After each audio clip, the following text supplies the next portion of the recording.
बेटी को कई माताएं कह देती हैं, कई जीजियाँ कह देती हैं, कई बहनें कह देती हैं, कई भाई कह देते हैं कि हम, बेटी आती हैं, बहन बेटियाँ आती हैं तो हम उनको साड़ी दे देते हैं, वस्त्र दे देते हैं, आभूषण दे देते हैं। ये भी हमने दिया तो दान कहलाए, ये भी दान है।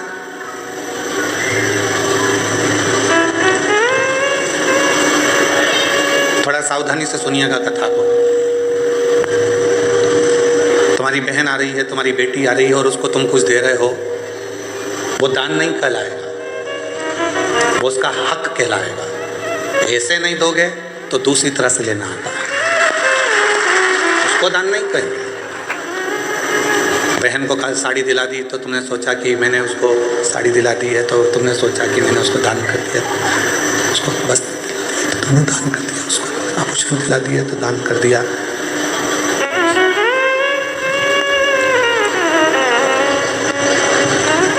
ये दान नहीं है, इसको दान नहीं कहेंगे, इसको उसका हक बनता है, वो हक उसको प्राप्त होता है,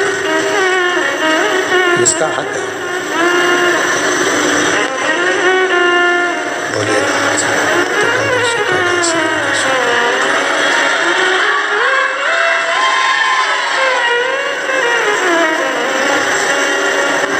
इस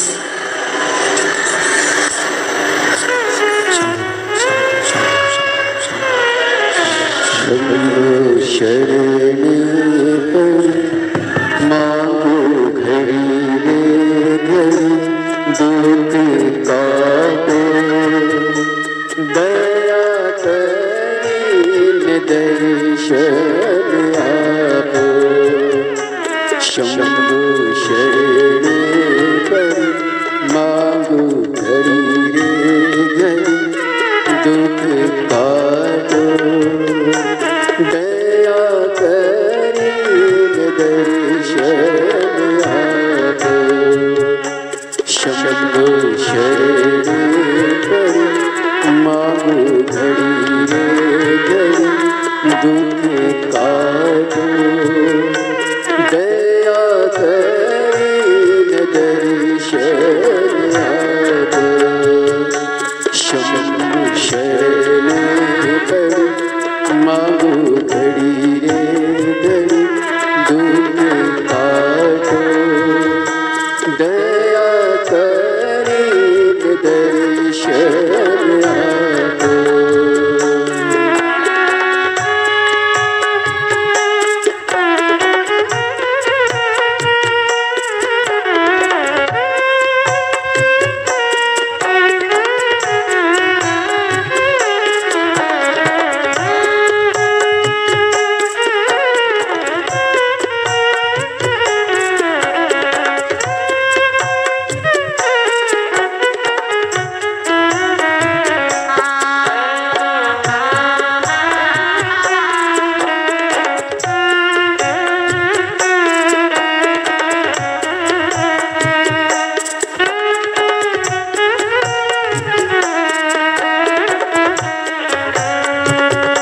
शंभो शरण पड़ी मांगो घड़ी रे घड़ी, दुख काटो दया करीन दर्शन आपो।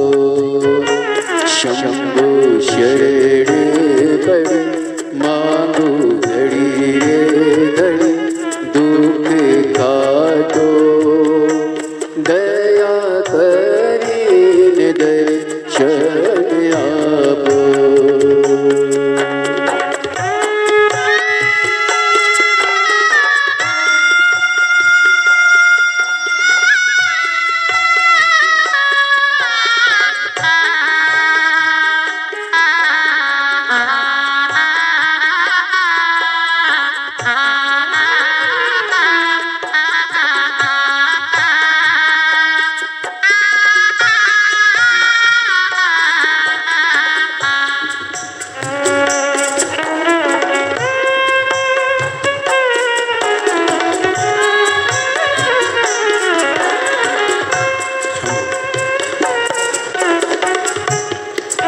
कई लोग कह देते हैं कि बहन बेटी को दिया तो दान दिया।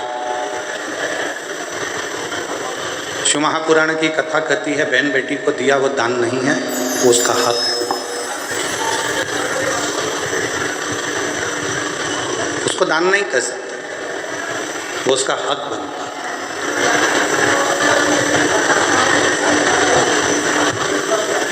कोई कहता है कि हमने हमारे परिवार के व्यक्ति को दिया, दान दिया, वो दान नहीं कहलाता।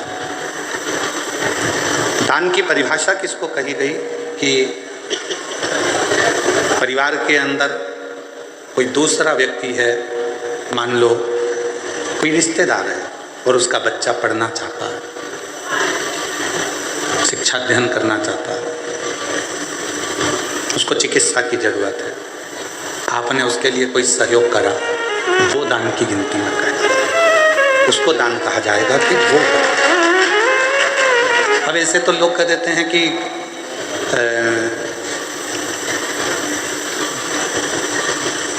कितना सुंदर कहा है कि यदि हम किसी व्रत का उद्यापन करते हैं, हम किसी व्रत का यदि उद्यापन कर रहे हैं और उद्यापन यदि हम कर रहे हैं तो उद्यापन करने में भी पहला प्रयास होना चाहिए कि बाहर की जो माताएं हैं, बाहर के जो जोड़े हैं, बाहर के जो लोग हैं, उद्यापन में पहले उनको गिना जाए।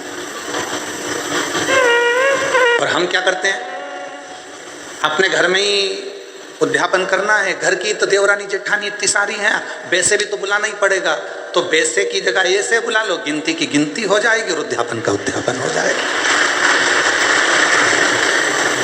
मतलब तुम्हें काम निपटाना है, तुम्हें उस उद्यापन का फल प्राप्त नहीं करना, तुम्हें उस उद्यापन का फल नहीं चाहिए, तुम्हें केवल काम को निपटाना है, केवल काम निपटाना नहीं भाई। उद्यापन करोगी तो देवरानी तो भोजन करेगी करेगी, जेठानी तो भोजन करेगी करेगी, ननंद भी आएगी आएगी, नंदोई भी आएगा, तो इन सबको तो तुमको भोजन कराना है, पर इनको उद्यापन में नहीं गिनना है। उद्यापन में उनको गिनो जो दूसरे हैं। क्यों? हम अगर जेठानी को भोजन करा रहे हैं उद्यापन में और जेठानी झूठे बर्तन को हाथ लगा रही है, हम ननंद को भोजन करा रहे हैं उद्यापन में और ननंद पट्टी बिछा रही है, भोजन परोस रही है, काम कर रही है, तो तुम्हारे उद्यापन का फल कहाँ से मिलेगा तुम्हें? उस उद्यापन का फल भी तो मिलना चाहिए, उसका फल भी तो प्राप्त होना चाहिए। हमें फल कब मिलेगा? जब हम कोई दूसरा आया है उसके लिए पट्टी बिछा रहे हैं, आसन लगा रहे हैं, भोजन की थाली तैयार कर रहे हैं, भोजन करा रहे हैं, पकवान दे रहे हैं, उनको कोई सामग्री दे रहे हैं, तो वो उद्यापन का फल प्राप्त होता है। वो लेकर गया, यहाँ से थोड़ा आपने कुछ दिया, उसको कलश दे दिया, तुमने कोई सुहाग की सामग्री दे दी, कोई चूड़ी दे दी, कोई बिक्की, कोई ब्लाउज पीस दिया, कोई तुमने उसको साड़ी दिया, कोई सामान दिया, तो वो लेकर गया, वो लेकर पहुँचा, तो वो उद्यापन है। अब तुमको मालूम है कि अगर मैं उद्यापन करूँगी तो मुझे ननंद को तो बुलाना पड़ेगा, मम्मी नहीं मानेंगी। तुमको मालूम है कि मैं उद्यापन करूंगी तो मुझे जेठानी को तो बुलाना ही पड़ेगा, देवरानी को तो बुलाना ही पड़ेगा, जेठानी को बुलाना ही पड़ेगा, मानेंगे नहीं घर के लोग। तो क्यों ना उनको भी उद्यापन में जोड़े में गिन लूँ, और तुमने उनको भी उद्यापन के जोड़े में गिन लिया और विचार करा मेरे 16 जोड़े पूरे हो गए, मेरे 16 सोमवार का उद्यापन हो गया, अब भगवान शंकर मुझे फल देंगे। शंकर जी सोचे जितनी चतुर तू है उससे चौगुना चतुर मैं हूँ।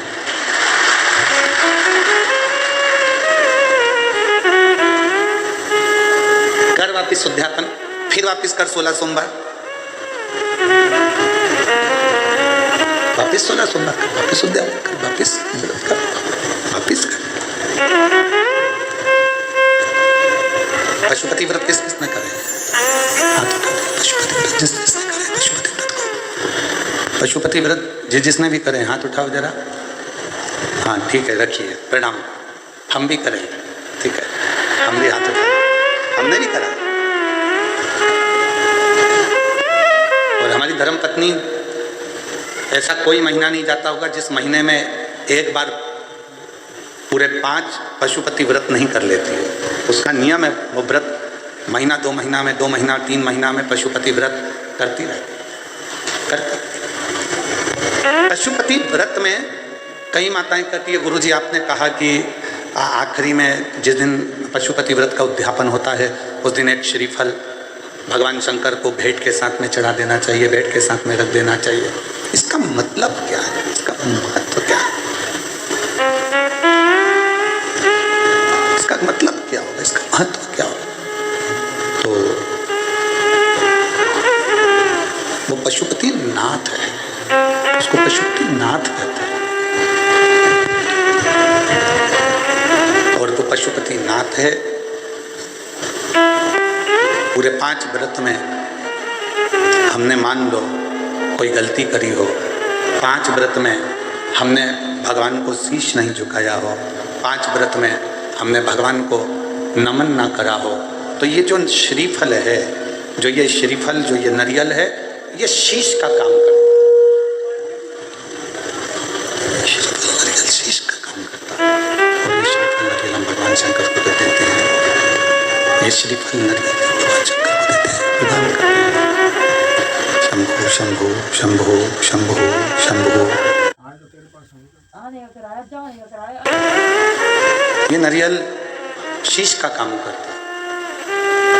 हे प्रभु, हो सकता है कि मैंने अपना शीश आपके चरणों में नहीं नवाया हो सकता है जैसे गलती हो गई, हो सकता है मैंने गलती करी हो, मैं आपके चरणों में शीश नवा सकी, इसलिए मैंने ये शीश रूपी नारियल, मैंने ये अपना मस्तक, शंभो शंभो, मैंने अपना ये मस्तक, अपना ये शीश आपके चरणों को नमन करने के लिए आपके चरणों में मैंने छोड़ दिया और अब सौंप दिया इस जीवन का सब भार तुम्हारे हाथों में। अब सौंप दिया इस जीवन का सब भार तुम्हारे हाथों में है, हार तुम्हारे हाथों में और जीत तुम्हारे हाथों में है, हार तुम्हारे हाथों में और जीत तुम्हारे। इस जीवन का सारा भार हमने परमात्मा के चरणों में सौंप दिया। श्रीफल देना मतलब परमात्मा के चरणों में सब कुछ सौंप देना, उनके चरणों में छोड़ देना।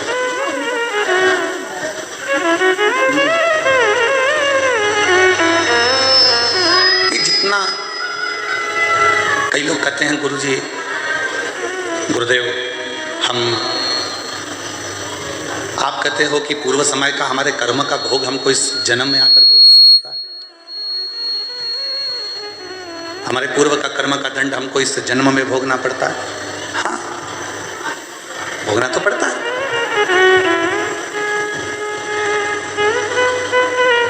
पहले जब हम छोटे थे,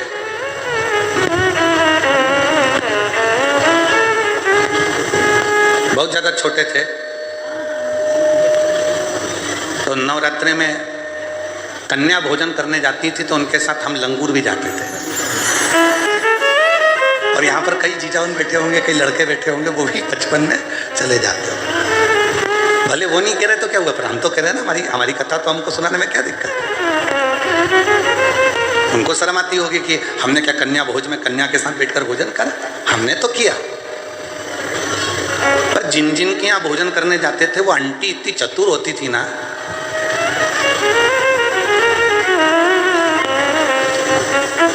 पूड़ी बनाती, हलवा बनाती, सब्जी बनाती।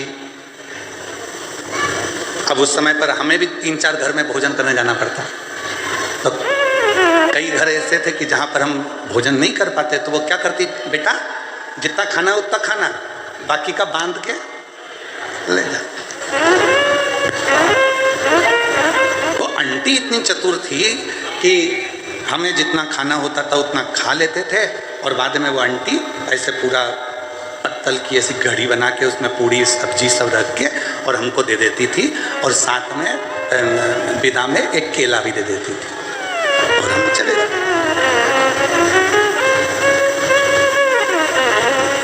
उस समय का देवी जी के समय पर जो हमने कन्या भोज में भोज करा और जो पत्तल लेकर आए, आज समझ में आता है कि उनके घर में हम पूरा नहीं खा सके तो उसने पत्तल में बांधकर दे दिया। उसी तरह ऊपर भी हमारा कर्म का दंड हम पूर्व जन्म का नहीं भोग सके तो उसने हमारे जन्म के साथ पत्तल में बांधकर अभी दे दिया। ये जितना संसार में आने के बाद हम भोगते हैं, ये हमारे वहां पर नी निपटा के आए तो आज हमें भोगना पड़ता। कोई पूर्व का कर्म जो था वो हम नहीं भोग सके तो उसका थोड़ा सा भाग रह गया और वो भाग आज हमको भोगना पड़ा।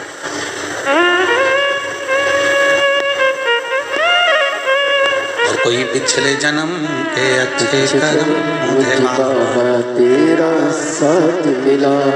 हम पिछले जन्म के कर्मों का भोग भोगते भोगते भोगते भोगते इस जन्म का भी भोग रहे हैं। और कोई हमारे पूर्व में हमने कोई पुण्य करा होगा, मेरी जीजियों ने, मेरे जीजाओं ने, मेरी बेटियों ने, बेटाओं ने, मेरे बुजुर्ग माँ बाप ने कोई पुण्य करा होगा। उस पुण्य का फल ये मिला कि बड़ौदा में शिव पुराण की कथा हुई और उस पंडाल में अपन जाकर बैठे। ये पूर्व का पुण्य है, पूर्व का पुण्य। कोई अच्छा कर्म हमारी जिंदगी में हमने करा होगा तो वो हमारे सामने आकर प्रकट होगा।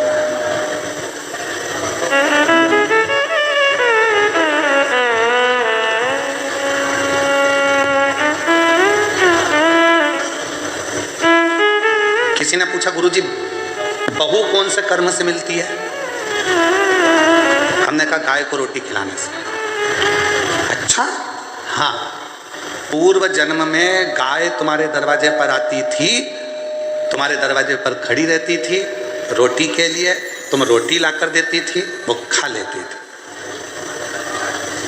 दूसरी बार फिर आती थी, तुम रोटी नहीं देती थी, घर के लोग कहते थे दे अभी तो दी थी, अभी तो दी थी, और उसको डंडा उठाकर चिल्लाकर भगा देते। बस वो ही गाय तेरे घर बहू बन के आई।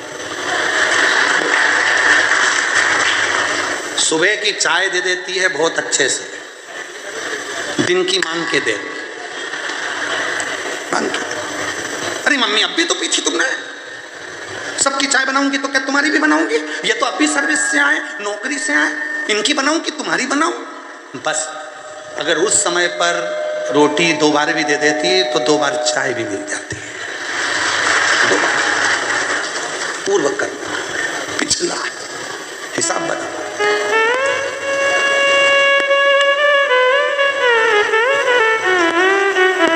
एक पुरानी कथा बहुत पहले हम श्रवण कराए थे, आज फिर स्मरण में आ गई कि एक राजा के लड़के की शादी हुई और राजा के लड़के की शादी हुई और घर में बहू आ गई। शयन कक्ष में बहू पहुंच गई सोने के लिए। बेटा सो रहा था, पत्नी ने उस राजा के लड़के की तलवार जो निकाली म्यान में से। म्यान इतनी सुंदर है, इतनी सुंदर म्यान, और म्यान में से जैसे उसने सोचा कि म्यान इतनी सुंदर है तो तलवार कितनी सुंदर होगी, जो तलवार निकाली और तलवार की चमक के कारण वो हाथ से छूट गई और राजा का बेटा जिससे उसकी शादी हुई थी वो मर गया। तलवार छूटते ही उसी के ऊपर गिरी और उसका गला कट गया, तो मर गया। उस बहू ने विचार करा कि मुझे मृत्यु दंड मिलेगा, राजा का इकलौता लड़का है। उसने उस राजा के लड़के को खींचा, तुलसी के क्यारे के पीछे ले जाकर उसको पटका और कक्ष में चली गई। सवेरे सवेरे मंदिर में पंडित जी पूजन करने आए और वो चिल्ला चिल्ला कर आवाज लगाने लगी, हाय मेरे पति को मार दिया इस पंडित ने, ये पंडित ने मेरे पति को मार दिया। चिल्ला चिल्ला कर आवाज। राजा के दूत आ गए, पंडित जी को पकड़ कर ले गए, अंतिम संस्कार किया बेटे का। अब दंड देने की बारी आई। राजा ने कहा कि अब इसको दंड सुनाना है, पर इस पंडित ने, इस ब्राह्मण ने मेरे घर के मंदिर की बहुत सेवा की, इसने मेरे बेटे को क्यों मारा वो पता नहीं। पंडित जी हाथ जोड़कर बोले, महाराज मैंने आपके बेटे को नहीं मारा, मैं सत्य बोल रहा हूँ, मेरी बात पर विश्वास तो करो। कोई नहीं सुना। आखिरी में राजा ने सोचा कि पंडित को मृत्यु दंड नहीं देंगे, जिस हाथ से पंडित ने मेरे बेटे को मारा है उसका हाथ काट दिया जाए। उसका हाथ काट दिया, एक हाथ का रह गया। अब पंडित जी ने मन में सोचा कि मैंने कौन सा पाप करा था ऐसा जो मेरा एक हाथ कट गया। गुरु के पास जाऊंगा, अपने गुरु जी से पूछूंगा कि मैंने पाप कौन सा करा। पंडित जी पहुंच गए अपने गुरु जी के पास में, और जो गए गुरु जी के पास में तो गुरु जी तो घर में नहीं थे, उनकी धर्म पत्नी थी। जैसे ही दरवाजा बजाया, गुरु जी गुरु जी गुरु जी, इतने में पत्नी दौड़ कर आई। कौन गुरु जी? ना जाने कहां से आ जाते हैं चिल्लाने के लिए। मेरे गुरु जी यहीं रहते थे। हाँ, कहीं पर पड़ा होगा तेरा गुरु, चल निकल यहां से। पत्नी चिल्ला कर दौड़ी, पंडित जी चले गए। फिर इंतजार करें मेरे गुरु आएंगे, और गुरु जी आए। दरवाजा बजाया, पत्नी कहीं गई थी, दरवाजा खोला गुरु जी ने। गुरु जी, हाँ बेटा तुम, ये तेरा हाथ कैसे कट गया? वही तो पूछने आया हूं गुरु जी कि मैंने कौन सा पाप करा था जो मेरा हाथ कट गया। मैंने तो राजा के लड़के को मारा भी नहीं, और मुझे ये दंड मिल गया। पर गुरु जी मैं इस सब बात में पूछूंगा, पहले मेरा एक प्रश्न है उसका उत्तर दीजिए। गुरु जी ने पूछा, कौन सा प्रश्न? गुरु जी, मैं सुबह आया था, दरवाजा बजाया था, आपकी धर्म पत्नी ने मुझे खूब गाली सुनाई और आपको भी सुनाई। मेरा कर्म दंड बाद में बताना, पहले ये बताओ कि आपका पूर्व का कौन सा कर्म था जो ऐसी मिली है? ये मिली आपको, आप तो इतने विद्वान पंडित जी, इतने विद्वान गुरु जी, और आपकी पत्नी ऐसी मिली है। तब गुरु जी ने कहा, देख बेटा, ये मेरे पूर्व जन्म की बात है। पूर्व जन्म में ये गधी थी, मैं कौवा था। इस गधी की पीठ पर वजन ढोते ढोते ढोते ढोते घाव हो गया। घाव के कारण एक फोड़ा हो गया था। मैं कौवा उड़ कर आता था, इसकी पीठ पर बैठकर इसके घाव को खरोदता था। घाव खरोदते खरोदते वो गधी इतनी परेशान हो गई कि मेरे कारण बस वो भागकर हरिद्वार चली गई। मैं उसको ढूंढता ढूंढता कौवे की योनि में हरिद्वार पहुंच गया, और फिर वो गधी मिल गई। मैंने फिर उसकी पीठ को खरोदा, वो दौड़कर गंगा जी में कूद गई। मैं भी गंगा में कूद गया, मर गए। मरे तो मैं इसका पति बना और ये मेरी पत्नी बनी। उस समय पर मैं अपनी चोंच से इसको खरोदता था, अब ये अपनी चोंच से मुझे खरोद, अब ये अपनी चोंच से मुझे खरोद रही। गुरु जी, ये तो मैंने सुना, पर मेरा हाथ क्यों कटा? मैंने कौन सा कर्म करा? तो कहा, पूर्व समय में तुम एक संत थे, बैठे थे, तुमने नियम लिया था कि मैं सत्य बोलूंगा और सत्य के सिवा कुछ नहीं बोलूंगा। सत्य बोलने का नियम लेकर तुम बैठ गए, और उसी समय पर एक कसाई के हाथ से गाय छूट कर भागी। तुम तब कर रहे थे, गाय तुम्हारे सामने से निकल गई। कसाई ने आकर तुमसे पूछा, तुमने मेरी गाय देखी है? तुम्हें सत्य बोलना था, तो तुम तप में लगे थे, तुम झूठ नहीं बोल सकते थे, इसलिए तुमने अपने हाथ का इशारा उस गाय की ओर कर। कसाई गया, गाय पकड़ी, उसको मार दिया। जो कसाई था वो राजा का लड़का बना, जो गाय थी वो बहू बनी, और उस कसाई ने उस गाय को काटा था तो उस बहू के हाथ से तलवार छूटी, और वो कसाई जो राजा का लड़का बना था उसको कटना पड़ा। और तूने हाथ का इशारा कर कर बताया था गाय का स्थान, इसलिए तेरा यह हाथ कटा है, इसलिए तेरा हाथ। कोई पूर्व का कर्म हमारा ऐसा होता है जिसको हमें भोगना होता।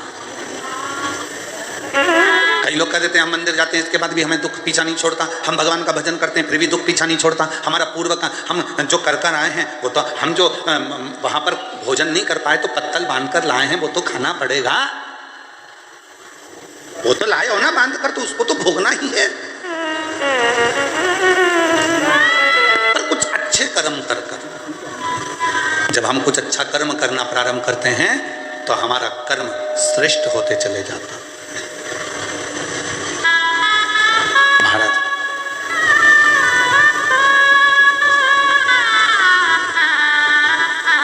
कोई पिछले जन्म के अच्छे कर्म मुझे बाबा तेरा साथ मिला।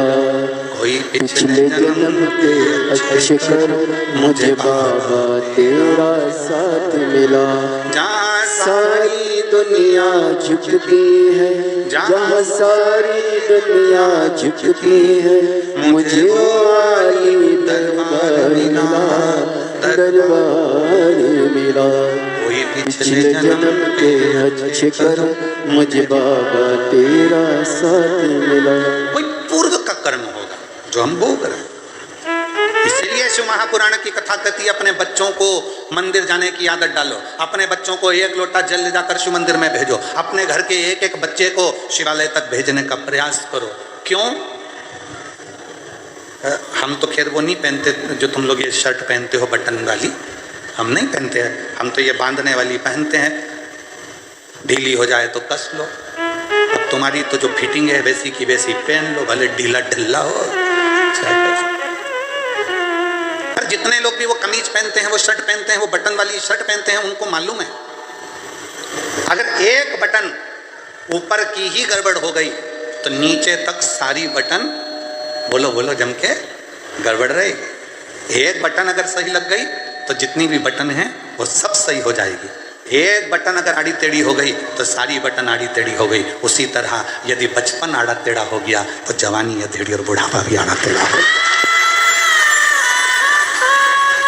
बटन पहले नंबर की अगर सही है तो बाकी की बटन भी सब सही, सब सही।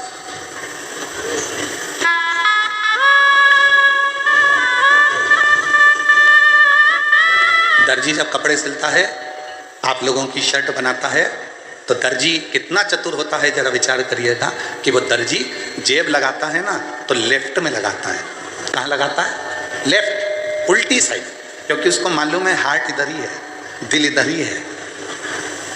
उसने जेब क्यों लगाई? किसी दर्जी से पूछना कि ये जेब क्यों लगाई तूने? तो कहा पैसा रखना है तो नीचे की जेब में रखना, मोबाइल रखना है तो नीचे की जेब में रखना, और अगर कभी जिंदगी में भगवान का प्रसाद मिल जाए, बेलपत्र मिल जाए तो दिल के पास रखना, हार्ट के पास, दिल के पास। इसलिए उसने जेब भी, एक दर्जी भी अगर जेब लगा रहा है शर्ट में तो उल्टी साइड पर लगा रहा है जहाँ हार्ट है, जहाँ दिल है, क्योंकि उसको मालूम है भगवान का प्रसाद जितना दिल के करीब में होता है उतना हार्ट आनंदमय रहता है।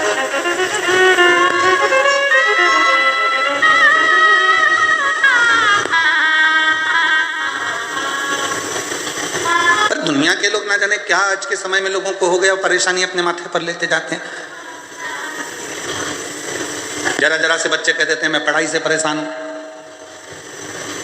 लड़कों से पूछो तो, उनकी माओं से पूछो तो कि बच्चों के विवाह से परेशान, पति से पूछो तो कि पत्नी से परेशान, पत्नी से पूछो तो ये बेहरू से परेशान है, पति से, माँ से पूछो तो कि बच्चों से परेशान है। मतलब आज के जमाने में, आज के समय में प्रत्येक व्यक्ति ने परेशानी को अपना दामन में बांध कर रखा है। प्रत्येक व्यक्ति ने परेशानी को अपने पल्लू में बांध कर रखा है। उसने शुरू से अभी तक, बचपन में पढ़ाई से परेशान था, बड़ा हो गया तो गाड़ी से परेशान हो गया, फिर धीरे बड़ा हुआ तो सर्विस से परेशान हो गया, फिर ऑफिस में नौकरी भी लग गई तो नौकरी के ऑफिसरों से परेशान हो गया, फिर जाने में ट्रैफिक से परेशान हो गया, इधर उधर घूमने में परेशान हो गया। मतलब परेशानी उसने बांध कर रखी है। तो ये परेशानी मिटेगी कैसे? उसको मिटाने का कोई दूसरा साधन नहीं है। आप खुश रहना प्रारंभ कर दो, प्रसन्न रहना प्रारंभ कर दो, और ये मन में मान लो जो शिव करेगा वो सब अच्छा करेगा, तो परेशानी अपने आप मिटती चली जाएगी। आपने बना के रखा है मैं इस बच्चे से इतनी परेशान हो गई गुरुजी, बिल्कुल नहीं सुनता, बिल्कुल नहीं सुनता, परेशान हो गई, अभी से बच्चों से परेशान हो। मतलब परेशानी को तुमने अपने अंदर बांध कर रखा है, परेशानी को तुमने पकड़ कर रखा। यहाँ आज कथा में सूरत में जिन्होंने कथा करवाई थी, सम्राट भाई पाटिल आए हुए हैं। कहाँ बैठे? अच्छा, पहली कथा जो सूरत में कराई थी आपने, बड़ी सुंदर कथा कराई। एक बार जोरदार ताली बजाकर आपको बहुत बहुत साधुवाद। विराज, जब हम इनके यहाँ ठहरे थे तो सम्राट भाई बोले कि गुरुजी इतनी भीड़ सूरत में आ गई है, बड़ा सोचना पड़ रहा है। हमने कहा बिल्कुल मत सोचो और ना परेशान हो, ना तुमने बुलाया है ना तुम बुला सकते हो। ये तो उसका डमरू बजता है तो कोई चल कर आता है।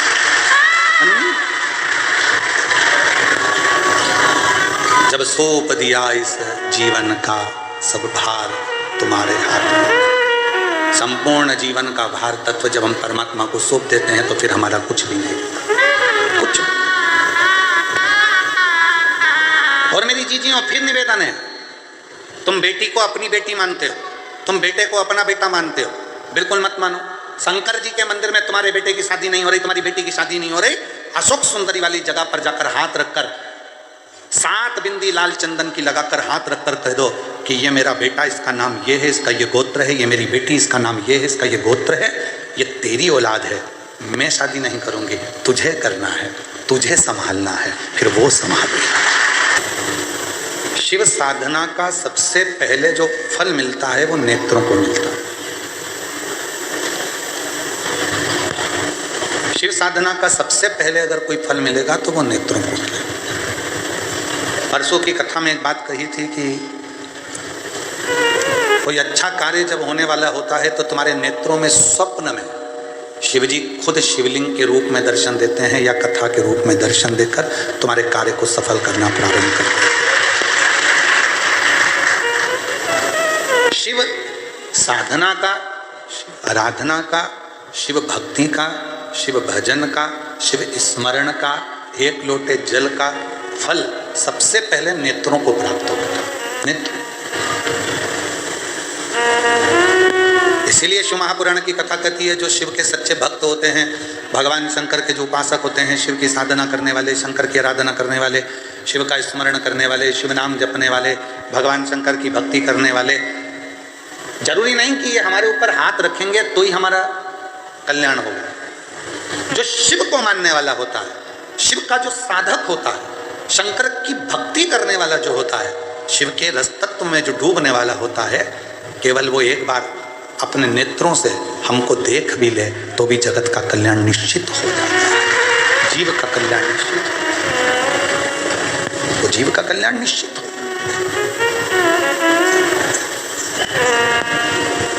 वो एक लाइन आप लोग गुनगुनाते हो ना, एक नजर कृपा की कर दो सांवरिया गिरधारी, और निर्धन की झोली भर दो ओ भोले त्रिपुरारी,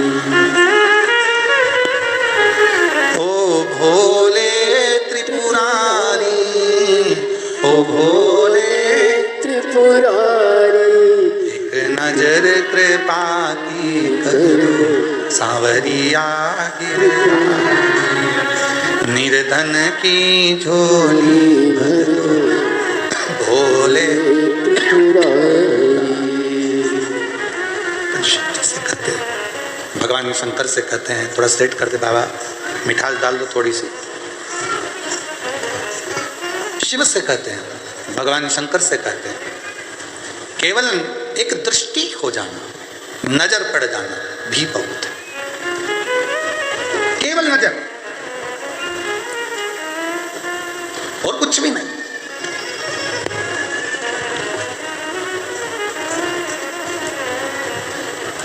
आपको मालूम है भगवान शंकर, भगवान नारायण ने एक अवतार मत्स्य अवतार लिया। जम के तो बोलो लिया कि नहीं लिया? मत्स्य अवतार भगवान शिव जी ने, भगवान नारायण ने लिया।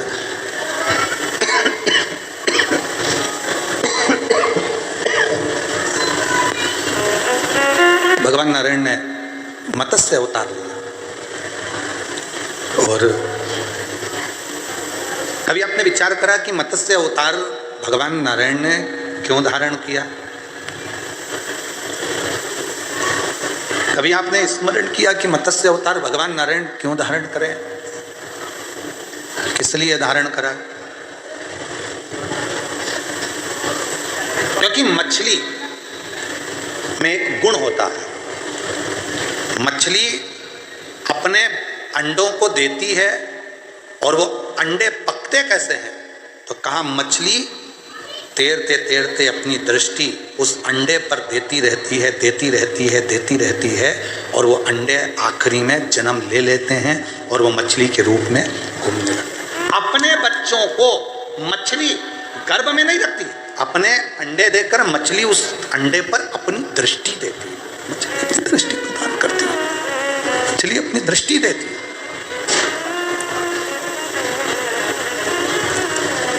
वो मछली अपनी दृष्टि दे रही होती है, उन अंडों पर मछली की दृष्टि पड़ती है। भगवान नारायण ने जो मत्स्य रूप धारण करा, मत्स्य अवतार भगवान नारायण का जो हुआ, भगवान नारायण उस मत्स्य रूप में दर्शाना चाहते हैं कि संसार के लोग भले मुझे मंदिर में आकर पूजें ना पूजें, पर यदि संसार में रहने वाला जलचर हो, जीव हो, थलचर हो, वायुचर हो, कोई भी जीव हो, जहाँ बैठकर मुझे पुकारता है, भगवान कहते हैं मैं उसको अपनी दृष्टि से देखकर तुरंत उसको आनंदित कर देता हूँ, उसको सुख प्रदान कर देते, उसको आनंद। केवल दृष्टि देते हैं, केवल दृष्टि, और नयन दृष्टि से वो जीव कृतार्थ हो जाता है, नयन की दृष्टि से।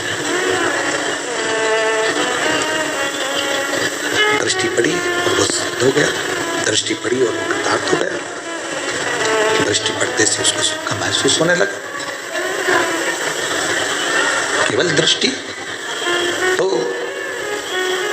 शिव महापुराण की कथा में वर्णन आता है कि भगवान शंकर शिव साधना का जो सर्वप्रथम फल है वो नेत्रों को प्राप्त हो।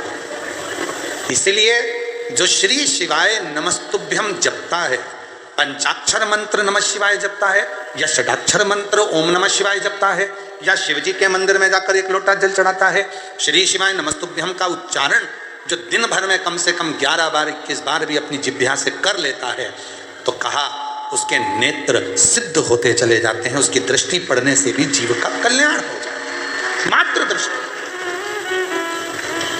आप लोगों में से कितने लोग हैं जिनके दरवाजे पर श्री शिवाय नमस्तुभ्यम लिखा है? बहुत बढ़िया, रखना चाहिए।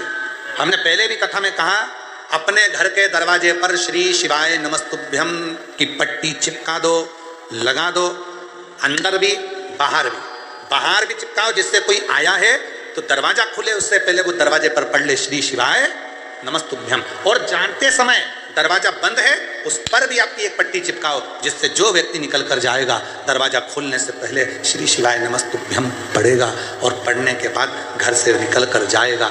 क्यों? अगर जिंदगी में कोई अड़चन, कोई दुख, कोई परेशानी, कोई कष्ट भी अगर आ रहा होगा तो मंत्र के उच्चारण से वो समाप्त हो जाएगा। श्री शिवाय नमस्तुभ्यम का मतलब है शिव जी को मैं नमस्कार करता हूँ, प्रणाम करता हूँ और शीश झुकाता हूँ, नमन करता हूँ। नमः शिवाय का मतलब भी यही है, मैं शिव को नमन करता हूँ, प्रणाम करता हूँ। भगवान ओम नमः शिवाय का मतलब भी यही है कि ब्रह्मांड के रचयिता भगवान शिव को मैं नमस्कार करता हूँ, प्रणाम करता हूँ। श्री शिवाय नमस्तुभ्यम का मतलब भी यही है, मैं शिव को नमस्कार करता हूँ, प्रणाम करता हूँ, नमन करता हूँ, प्रणाम करता हूँ, नमन करता हूँ, नमस्कार।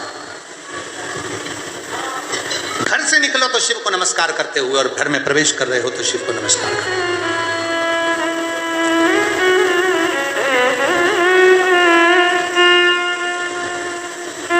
और हम तो निवेदन करेंगे आप लोगों से, आप क्या कोई विशेष फंक्शन हुआ करे तो उनको भी दिया करो श्री शिवाय नमस्तुभ्यम। लगाओ, अपने दरवाजे पर जरूर लगाओ, अपने घर में जरूर लगाओ, जिससे सबका कल्याण। सर्वे भवन्तु सुखिनः।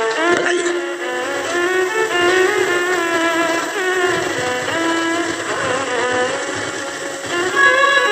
उसका फल मिल, एक पत्र है, अच्छा है।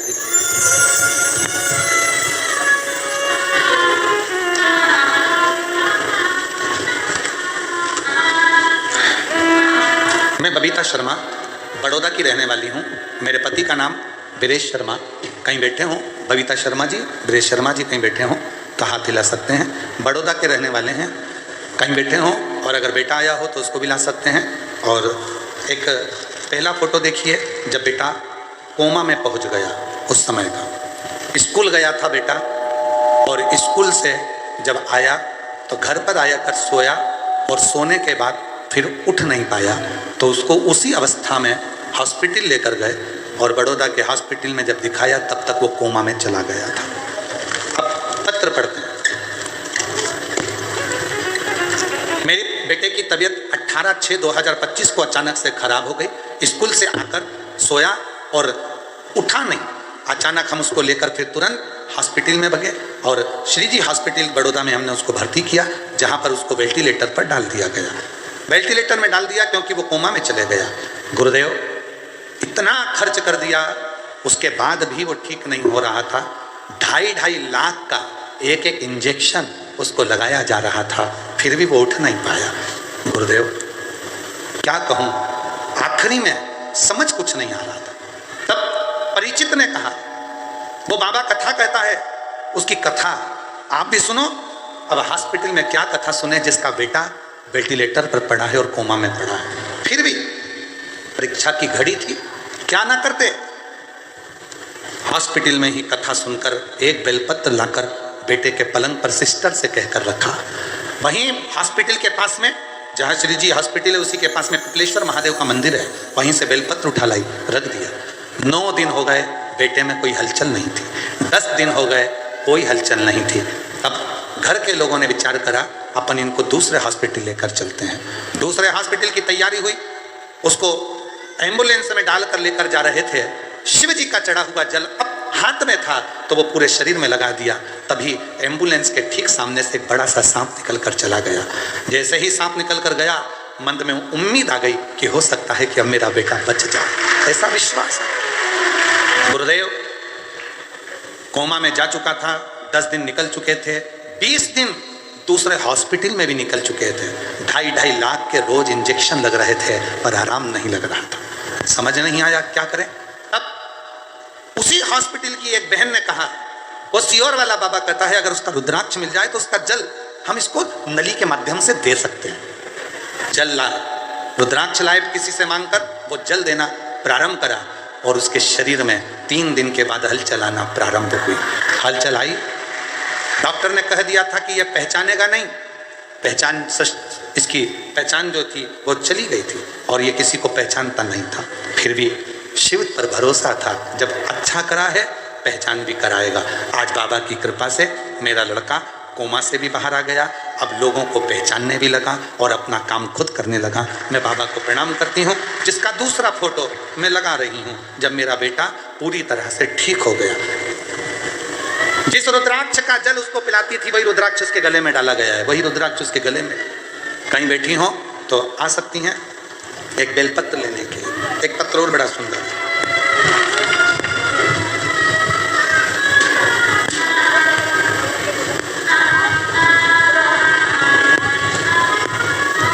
गुरुदेव पत्र में नाम,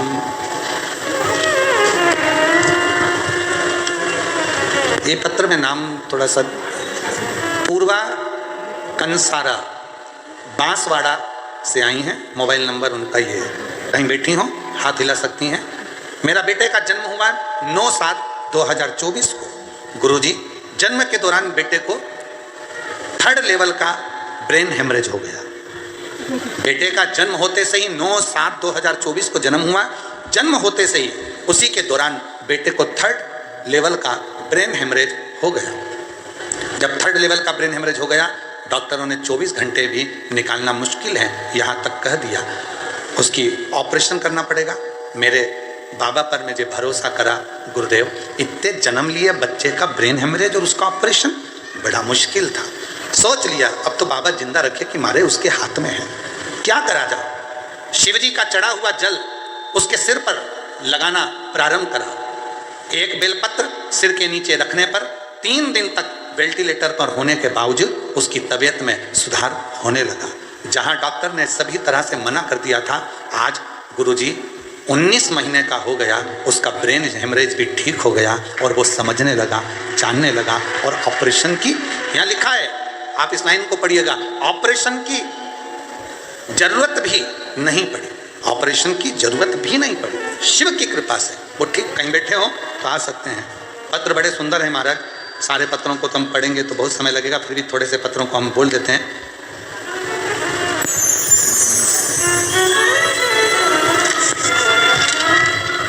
किनका पत्र है ये, नाम का थोड़ा सा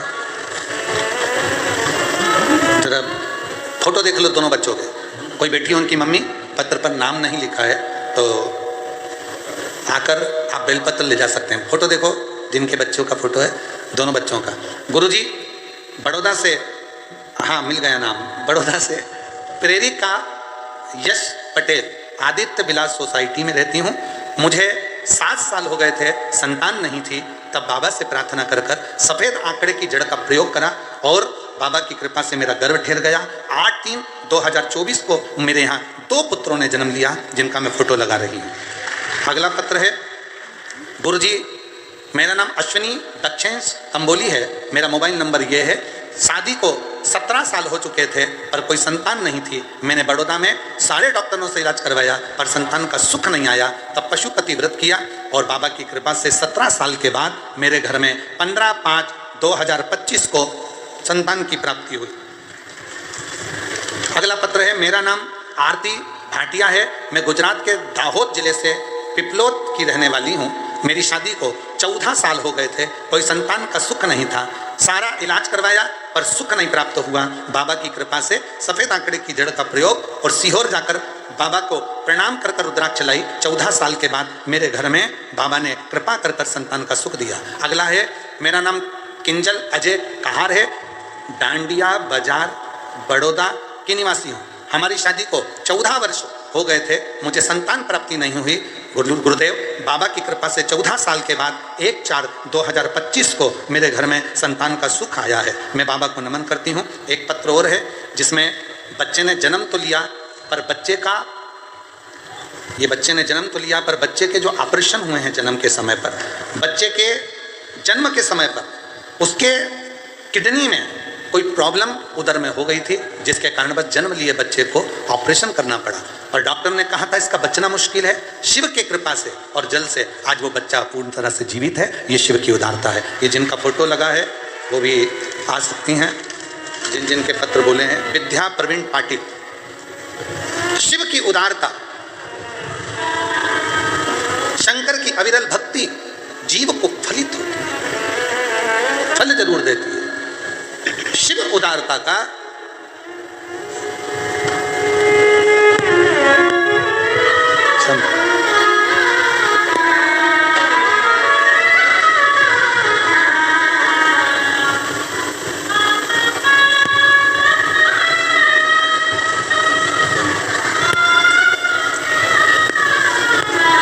मेरा तू ही तो हमदर्द है, जिसे हर दर्द कहता हूँ। मेरा तू ही तो हमदर्द है, जिसे हर दर्द कहता हूँ। शिव से अपने मन की बात को, हृदय की बात को शिव स्वीकार। पार्वती मैया ने जैसे ही तप करा, साधना करी, जो मां आद्य शक्ति पार्वती जी ने शिव को पाने के लिए जो साधना करना प्रारंभ करा, उस साधना का फल सबसे पहले पार्वती को स्वप्न में भगवान शिव का दर्शन होना प्रारंभ। नेत्र, इसलिए मेरी जीजियों हमेशा याद रखो, कोई शिव भक्त के पास जाओ, कोई शंकर जी के भक्त के पास अगर पहुंचो तो निवेदन है, कहना नहीं कि मेरे सिर पर हाथ रख दो, कहना एक बार देख लो, एक बार बस दृष्टि डाल दो। एक बार अगर कृपा की दृष्टि होगी तो फल अपने आप मिलना प्रारंभ होगा। और एक नजर कृपा की कर दो सांवरिया, निर्धन की झोली भर दो ओ भोले त्रिपुरारी, ओ भोले त्रिपुरारी, ओ भोले त्रिपुरारी, ओ भोले त्रिपुरारी। एक नजर कृपा की कर दो ओ भोले त्रिपुरारी। बाबा की एक दृष्टि, एक नजर, शिव भक्त की केवल दृष्टि और कितना पार्वती जी को स्वप्न दिखने लगा। स्वप्न। और मेरी जीजियों, मेरी जीजाओं, मेरी बेटियों, बेटाओं, मेरे बुजुर्ग माँ बाप, याद रखना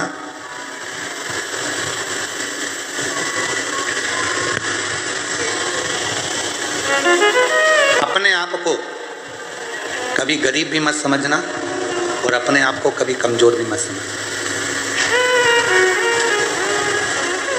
ना गरीब समझो ना अपने आप को कमजोर समझो। पार्वती जी की सहेलियों ने कह दिया था शिव नहीं मिलेंगे, तुम आ जरूर गई हो अपने घर से, पर शंकर कभी तुम्हें अपनाएंगे नहीं, शिव नहीं मिलेंगे। पार्वती जी को अगर विश्वास पक्का है तो शिव मिलेंगे जरूर, अगर भरोसा पक्का है तो भगवान देवाधिदेव महादेव मिलेंगे जरूर। अगर विश्वास पक्का है तो शंकर मुझे अपनाएंगे, अगर विश्वास पक्का है तो शिव मुझे अपना बनाएंगे, ये निश्चित है। फिर सखी ने कहा, सहेली बोली ऐसे तो कहीं कितने हैं जो शिव जी को दिन रात पुकारते रहते हैं, पर शंकर भगवान उनको मिलते ही नहीं।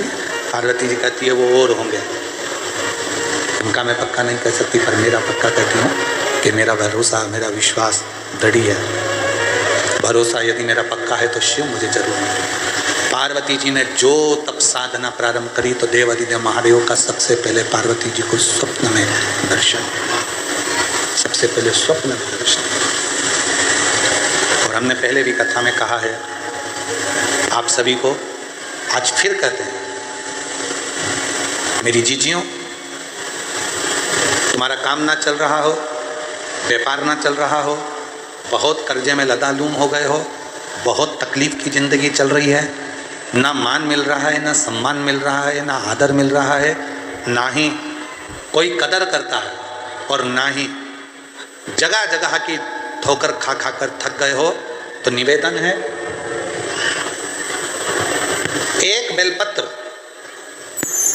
एक कनेर का फूल, एक दुर्वा, एक चावल का दाना, और वो चावल का दाना भी लाल चंदन में भींगा हुआ।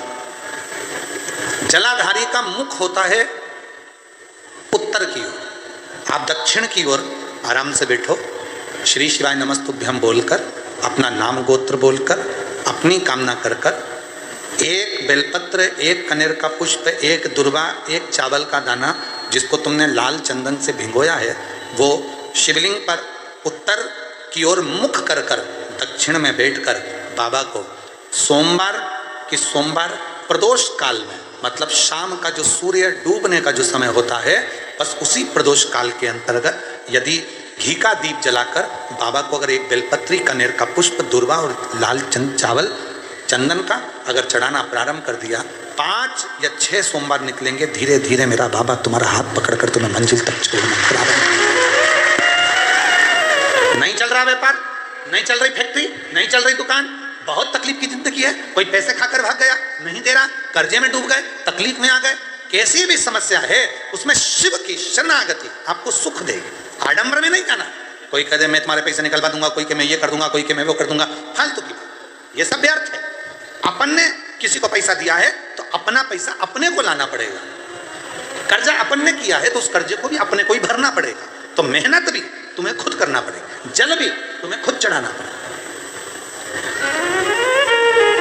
ये सीहोर में जो रुद्राक्ष उत्सव होता है, 1-2 महीने तक रुद्राक्ष वितरण बंद हो जाता है। 15 जनवरी से रुद्राक्ष वितरण बंद हो गया, 15 मार्च तक बंद रहेगा, रुद्राक्ष नहीं मिलता उस समय पर, क्योंकि रुद्राक्ष उत्सव होता है तो 7 दिन तक जो बाबा का प्राचीन पुराना जो शिवलिंग है, उस शिवलिंग के ऊपर रुद्राक्षों को समर्पित किया जाता है। जो जितने करोड़ों रुद्राक्ष साल भर बढ़ते हैं, उनको 7 दिन के अंदर बाबा के मंत्रों का प्रयोग कर कर जो रुद्राक्ष सिद्ध किए जाते हैं, जिसको तुम तांबे के कलश में गलाकर उसका पानी पीते से बीमारी से ठीक हो जाते हो, लोगों के कार्य बनना चालू हो जाते हैं, बच्चे की मन बुद्धि विद्वत्ता की ओर बढ़ जाती है, उस रुद्राक्ष में अपने आप बल उस कार्य से आ जाता है। बाबा का जो प्राचीन शिवलिंग है उसका दर्शन तो खैर आप लोगों को नहीं होता है, पर जो अंदर बाबा का जो प्राचीन भाव है उस पर उस जहाँ हम लोग दीपावली के दूसरे दिन जो खजाना बंटता है वहाँ वहीं चढ़कर वहीं का खजाना दिया, वहीं का खजाना चढ़कर दिया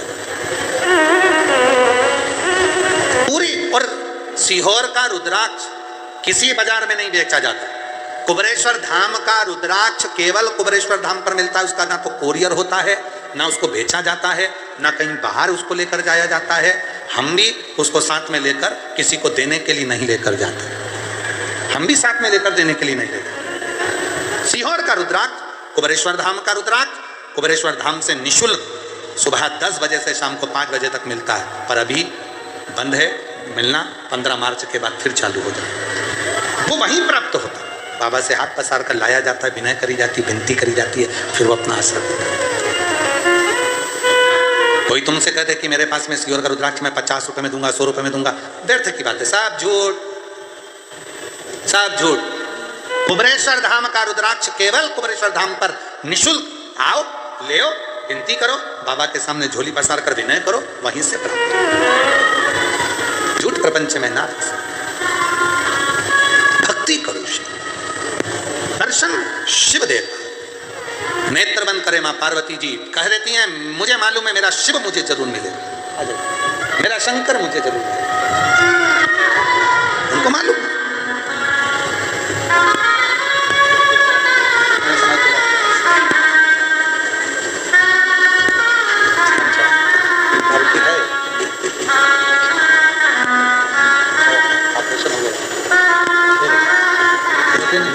रोते नहीं है, आंसू पोछो, अच्छे अच्छे जाओ, खुश होकर, खुश होकर जाइए, रोते नहीं है, आंसू पोछ के जाओ।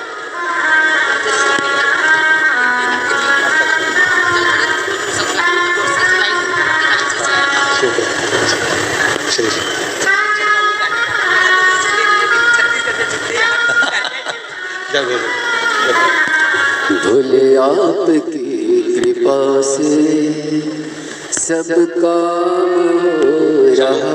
14 वर्ष के बाद हुआ है, एक बार जोरदार ताली बजाकर स्वागत करें। साधु शंभु शंभु शंभु करते हो भोले बाबा, मेरा नाम हो रहा है। करते हो भोले बाबा, मेरा नाम हो रहा। पार्वती जी को भोलेनाथ जी ने स्वप्न में दर्शन दिया और बाबा ने पार्वती जी को अपना बना लिया। आता है, दर्शन देता है। आप जिस विश्वास के साथ उसको श्रवण करते हो, उस विश्वास के साथ मेरा भोलेनाथ तुम्हारे पास पहुंचता है। आप लाखों की संख्या में आए हो शिव महापुराण की कथा को सुनने के लिए। 2 दिन और हैं, कल कथा की शिवरात्रि रहेगी। और हमारा तो जितने बड़ौदावासी हैं उनसे भी निवेदन है, आप दिन में अगर कथा में नहीं आ पाए तो रात्रि को इन शिव भक्तों का दर्शन करने के लिए जरूर आया करो। इन शिव भक्तों का दर्शन रात्रि के समय पर भी करने के लिए आप आएं और विनय करें, निवेदन करें, विनती कर कर इस भूमि को नमन कर कर। 2 दिन कथा और है, कल भी कथा का समय 2 से 5 रहेगा, पर परसों कथा का विराम रहेगा, तो सुबह 8 बजे से 11 बजे तक परसों की कथा हो जाए, विराम हो जाए, शिव तत्व को जाए। आगे वर्णन आया, भगवान देवाधिदेव महादेव माँ जगत जननी जगदम्बा अम्बा पार्वती के साथ में निवास करे। शिव जी ने पार्वती को अपना बनाया, अपना।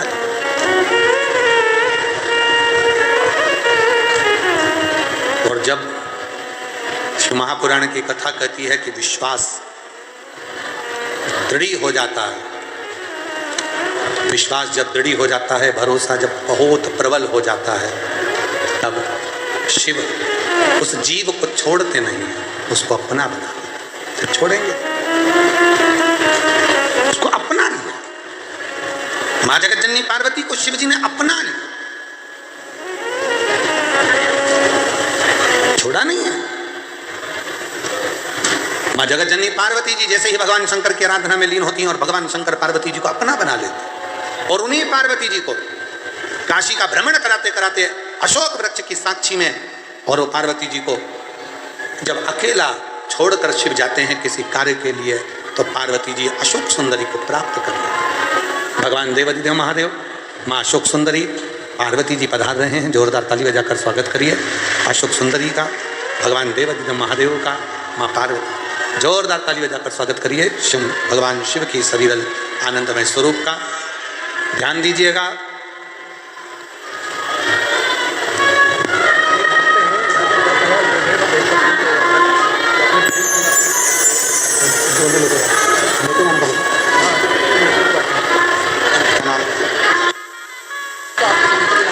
मैं बहुत बहुत साधुवाद देता हूँ बड़ोदरा के एक शिव भक्त जो 10,000 बेलपत्र के पौधे निःशुल्क वितरण कर रहे हैं ग्रीन शिवरात्रि के लिए। आप सभी शिव भक्तों से निवेदन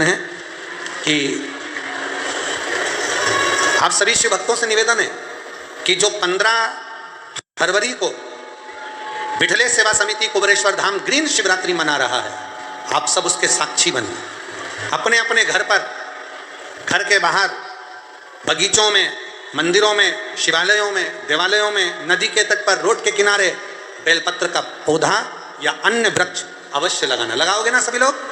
वृक्षारोपण अवश्य करना है, क्योंकि पर्यावरण अच्छा रहेगा तो आप और हमारा स्वास्थ्य अच्छा रहेगा, आने वाली पीढ़ी सुरक्षित रहेगी। इसलिए एक शिव भक्त इसी बड़ौदा के 10,000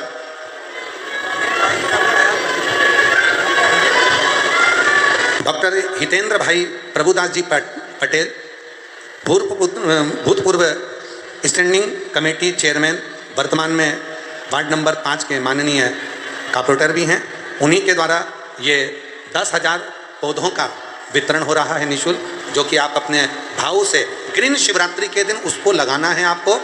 और ग्रीन शिवरात्रि